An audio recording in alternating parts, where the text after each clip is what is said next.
The fall from Eden story seems to be related to what happened in Atlantis. Actors are godlike advanced beings living in Atlantis. The king of the gods was Anu, Oannes, or Ouranos, the father of the Titans in Greek mythology. The next ruler of Atlantis was Anu's son, the Sumerian Enki, the Greek Kronos, the Roman Saturn, and the Christian Satan. Enki ruled Atlantis at length, and was renowned for both his wisdom and his ingenuity. Tracy Twyman had great ideas on this subject. This is my summary of her ideas. At some point, the gods of Atlantis decided to breed a more advanced humanoid species, possibly a slave race, the race of the Adami. Adam in the Bible is largely fictional, but in fact seems to be a symbol of this pre-diluvian human race. The word Adam is related to the word Eden. Eden was the location in which the breeding experiments took place, where the Adami were raised like livestock and taught to perform manual labor. Eden supposedly resided in the center of the earth, in the heart of Atlantis. So he and his friends, including his wife, Inanna, interbred with Adami women to create a royal race among them that was half god. This move was very controversial amongst the gods, and Jehovah was especially angered. One man in particular Enki created to be his royal heir, Cain. Enki bestowed the tiara of divine kingship upon him, and intended for him to become the first king of Eden, ruling over the rest of the Adami. It was at this point that Jehovah launched his offensive to take over Enki's royal throne. Satan was exiled, and Jehovah declared himself the king of Atlantis, the lord of the earth. He installed his own appointees to all the official positions of government. This is the revolution of the younger gods over the older gods, as reported in Greek and Sumerian mythology.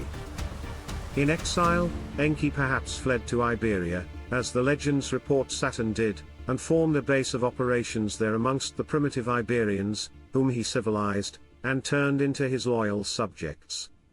Indeed, he may have traveled to many lands doing this. He also began consolidating a support base amongst the other gods who wished to see his return to the throne.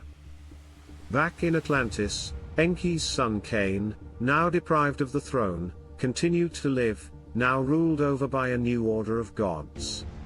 As an insult to Enki, and because he felt threatened by Cain, Jehovah elected a new man to the throne of Eden, the Canaanite Baal Moloch, known as Abel in the Bible.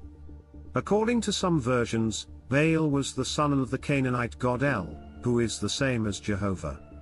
So after criticizing Enki and his fellow gods for interbreeding with men, Jehovah engaged in it himself, not only breeding a royal heir, but an entire race of hybrid beings.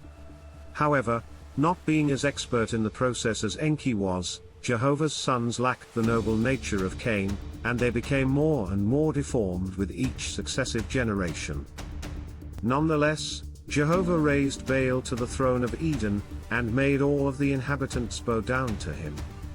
But Cain, knowing himself to not only be the rightful ruler, but a much more highly evolved being than Baal, refused to pay homage to this false lord. For this he was sent into exile as well, an event that is memorialized in the Judaic and Islamic traditions which state that Satan was cast out of heaven for refusing to bow down to man.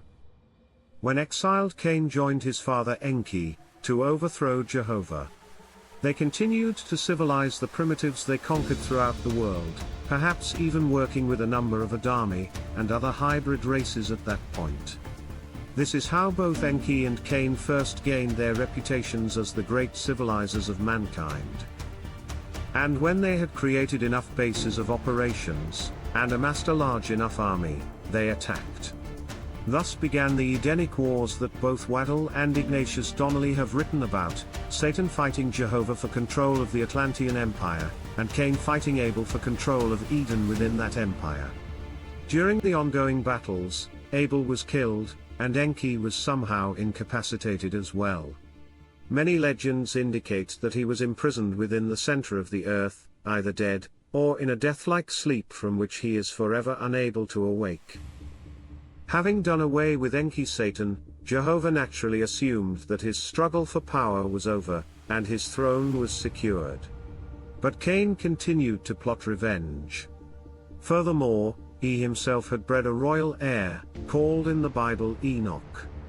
At some point Enoch was kidnapped by Jehovah, who probably feared his status as a royal heir, and was forced to live near Jehovah's royal capital in Atlantis, where he was easier to control.